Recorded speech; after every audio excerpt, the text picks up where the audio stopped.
اعوذ باللہ من الشیطان الرجیم بسم اللہ الرحمن الرحیم۔ شروع اللہ کے نام سے جو بڑا مہربان نہایت رحم کرنے والا ہے۔ السلام علیکم پیارے دوستو، امید ہے کہ آپ سب ایمان اور تقوی کی بہترین حالت میں ہوں گے۔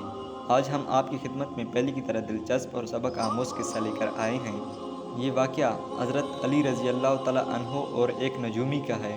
ویڈیو شروع کرنے سے پہلے اگر آپ ہمارے چینل پر نئے ہیں تو چینل کو سبسکرائب کریں اور بیل آئیکن کو دبا کر آل پر کلک کریں تاکہ ہماری ہر نئی ویڈیو آپ تک بآسانی پہنچ سکے۔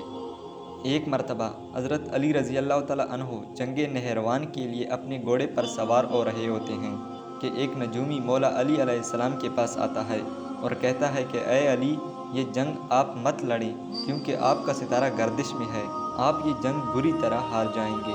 مولا علی اس کی بات سن کر گھوڑے سے نیچے آ جاتے ہیں اور اس نجومی کو کہتے ہیں، اچھا تم ستاروں کے حال جانتے ہو؟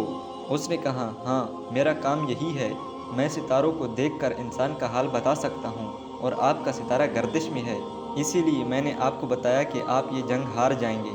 مولا علی نے اس نجومی کو کہا، اچھا وہ سامنے ایک گھوڑی ہے جو پیٹ سے ہے، بتاؤ اس کے پیٹ میں نر ہے یا مادہ؟ اب وہ نجومی خاموش۔ مولا علی علیہ السلام نے کہا، تم تو کہہ رہے تھے کہ میں ستاروں کے حال جانتا ہوں، یہ تو تمہاری نظروں کے سامنے ہے، تم تو اس کا حال بھی نہیں جانتے۔ مولا علی علیہ السلام نے کہا، اچھا بتاؤ کون سا ستارہ جب ٹوٹتا ہے تو اونٹ پر ایک حرکات ظاہر ہوتی ہے؟ اب پھر وہ نجومی خاموش۔ مولا علی علیہ السلام نے کہا، اچھا اس میرے گھوڑے کے پاؤں کے نیچے زمین پر ایک چیز ہے، بتاؤ وہ کیا ہے؟ نجومی خاموش۔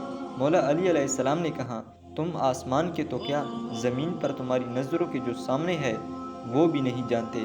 سنو اے شخص، میں علی اب تجھے بتاتا ہوں، علی کی زندگی کی سب سے کامیاب یہ جنگ ہوگی، میرے 10 لوگ بھی اس جنگ میں شہید نہیں ہوں گے اور میرے مخالف کے 10 لوگ بھی نہیں بچیں گے۔